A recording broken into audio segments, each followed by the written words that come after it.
देश में कहीं ना कहीं 12th क्लास में रहने वाले हर बच्चे का सपना, जो भी मैथ्स बैकग्राउंड से है, उसका सपना होता है जेई। जेई यानी कि एक ऐसा एग्जामिनेशन जो आपको ना केवल एक अच्छा इंजीनियर बनाएगा, बल्कि एक अच्छे बैकअप के साथ, एक अच्छे पैकेज के साथ आपको लाइफ टाइम के लिए स्टेब्लिश भी करेगा। तो जब हम जेई की बात करते हैं, यानी जॉइंट एंट्रेंस एग्जामिनेशन, एक ऐसा गेटवे, एक ऐसा रास्ता जो आपको एक अच्छा इंजीनियर बनाता है और साथ ही साथ आपके लाइफ में बहुत सारी अपॉर्चुनिटीज के दरवाजे खोलता है। तो आइए आज जानते हैं कि जेई मींस का जो एग्जामिनेशन है, जिसके पीछे आज की यूथ हमारी पागल है, मतलब हमेशा से एक जो क्रेज रहा है यूथ में जेई को लेकर के, आज उसकी पूरी डिटेल में समझेंगे बात की क्या क्या एग्जामिनेशन प्रोसेस होता है और क्या क्या इसके थ्रू हमें कौन से कॉलेज में एडमिशन मिलता है या कोई डायरेक्ट जॉब मिलती है, क्या चीजें इसके साथ साथ क्राइटेरिया हमारे सिलेक्टेड है, इसके बारे में हम डिटेल में बात करेंगे। तो ये वीडियो बहुत ही लंबी नहीं होगी, लेकिन ये वीडियो आपके लिए बहुत ही खास होने वाली है, तो लास्ट तक जरूर इस वीडियो को देखिएगा। सबसे पहले आपको बता दें कि जेई का जो एग्जामिनेशन होता है वो 2 स्टेज एग्जामिनेशन होता है। इसमें कोई भी फिजिकल फिटनेस टेस्ट नहीं की जाती है, यानी कि अगर आपकी कोई डिसेबिलिटी भी है तो आपको कोई इफेक्ट नहीं पड़ेगा। आप एक इंजीनियर बनने जा रहे हैं और एक अथॉरिटेटिव पोजीशन में पहुंचेंगे, इसलिए आपको केवल और केवल 2 एग्जामिनेशन देने होते हैं, that is JEE mains and JEE advance. JEE mains का जो एग्जामिनेशन होता है वो साल में 2 बार होता है, एक बार जनवरी में और एक बार अप्रैल में। जेई मेंस के एग्जामिनेशन के बेसिस पे, मतलब 2 साल जब आप एक साल में जब 2 बार आप अटेम्प्ट्स देंगे, उसमें out of the best score के हिसाब से आप जेई एडवांस का एग्जाम देते हैं। जेई एडवांस का एग्जाम साल में केवल एक बार ही आप दे सकते हैं।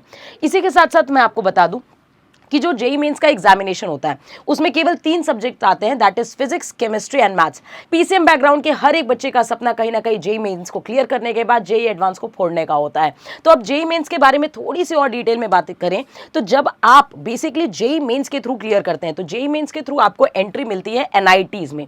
एनआईटीज जो है वो हमारे पास पूरे भारत में 31 एनआईटीज हैं जो आपको एक अच्छा खासा करोड़ों तक का भी पैकेज ऑफर करती हैं। साथ ही साथ इसके मिनिमम पैकेज 50 लाख 40 लाख में भी जाते हैं। यहाँ के जो क्रीमी बच्चे होते हैं वो अच्छे खासे अपने आप को स्टेब्लिश करते हैं फॉरेन कंट्रीज में भी।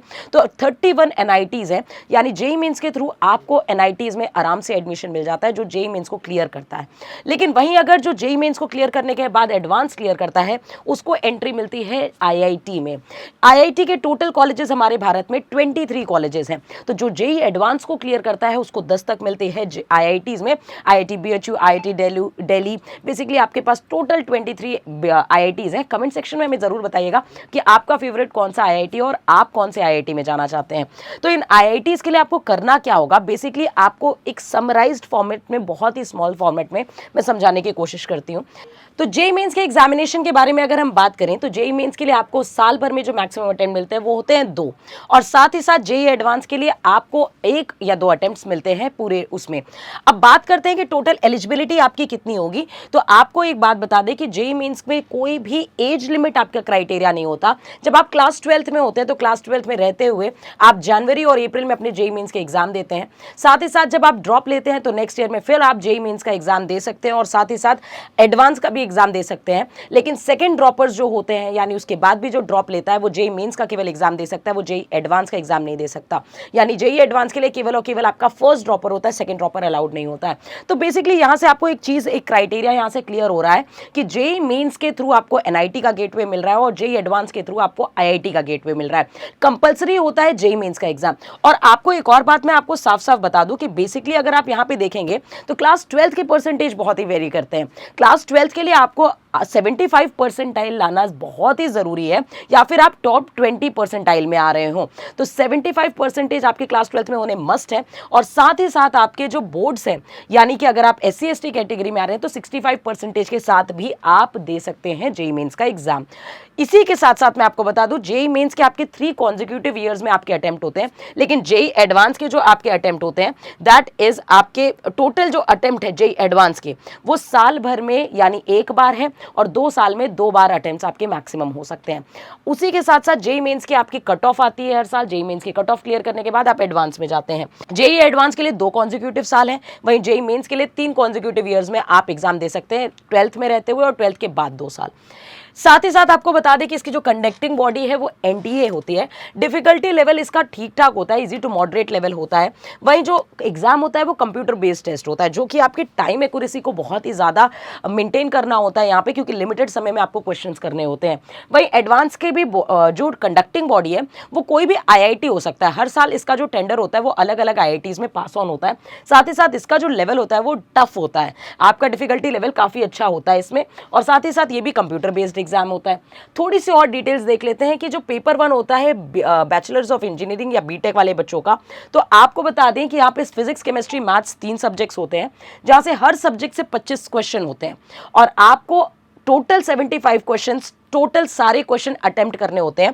ये पैटर्न अभी चेंज हो गया है। पहले जो 2 सेक्शन में पेपर आता था, सेक्शन ए जो मैथमेटिक्स होते हैं उसमें 30 सवाल होते, 30-30-30 का कॉम्बिनेशन आता था। सेक्शन ए में 20 सवाल आते थे और सेक्शन बी में आपके 10 सवाल आते थे। 10 में से 5 आपको करने होते थे और 5 आपको मतलब चॉइसेस होती थी 5 क्वेश्चन करने के लिए। लेकिन अब कंपलसरी सब्जेक्ट सारे क्वेश्चन कंपलसरी कर दिए हैं, यानी हर एक सेक्शन में जो 25 क्वेश्चन आ रहे हैं हर क्वेश्चन को अटेम्प्ट करना मस्ट हो गया है, जिसमें 20 क्वेश्चन आपके मल्टीपल चॉइस क्वेश्चन आते हैं और 5 क्वेश्चन आपके न्यूमेरिकल बेस्ड क्वेश्चंस होते हैं। यानी एक सब्जेक्ट में आपके 25 सवाल आ रहे हैं। साथ ही साथ 300 नंबर का पेपर, यानी एक सेक्शन आपका 100 नंबर का पेपर होता है। यहाँ पे एमसीक्यू 4 नंबर का एक क्वेश्चन होता है और अगर आपने उसको नेगेटिव किया तो 1 मार्क्स डिडक्ट होता है, यानी कि 1/4 आपकी नेगेटिव मार्किंग होती है। वही न्यूमेरिकल वैल्यू बेस्ड जो क्वेश्चन होते हैं उसमें 4 नंबर का आपको करेक्ट क्वेश्चन मिलता है, लेकिन इसमें कोई नेगेटिव मार्किंग नहीं होती, तो बच्चे कहीं ना कहीं सारे क्वेश्चन को अटेम्प्ट करते हैं। 3 घंटे का पेपर होता है और फिजिकली हैंडीकैप जो बच्चे होते हैं उनको 4 घंटे का समय मिलता है यहाँ पे। साथ ही साथ कंप्यूटर बेस्ड एग्जामिनेशन है, ये लैंग्वेज आपका इंग्लिश हिंदी दोनों होता है। ड्यूरेशन जो होता है वो 6 आवर्स का हो जाता है, क्योंकि 3-3 घंटे का आपका पेपर हो जाता है। और इसी तरह अगर हम बात करें जेईई एडवांस के लिए, तो जेईई एडवांस में आपके 2 पेपर होते हैं, पेपर 1 और पेपर 2, जहां पे 3-3 घंटे के 2 पेपर्स होते हैं, 6 घंटे का पेपर होता है। उसमें भी सब्जेक्ट्स आपके फिजिक्स केमिस्ट्री मैथ्स ही पूछे जाते हैं। जेईई एडवांस की जो मार्किंग होती है वो फिक्स नहीं होती, जैसे जेईई मेंस में 300 नंबर का ही पेपर होता है, लेकिन वहीं जेईई एडवांस की बात करें तो जेईई एडवांस का जो पेपर होता है वो 340 से 370 के बीच में वेरिएट करता है। That depends on the IIT कि वो आईआईटी कितने मार्क्स का पेपर बना रही है। नंबर ऑफ क्वेश्चन वेरिएट करते हैं, पैटर्न वेरिएट करते हैं, मैच ऑफ द फॉलोइंग कभी आता है नहीं आता, मतलब उस पर क्या होता है वो सारी चीज़ें फ्लक्चुएट करती हैं।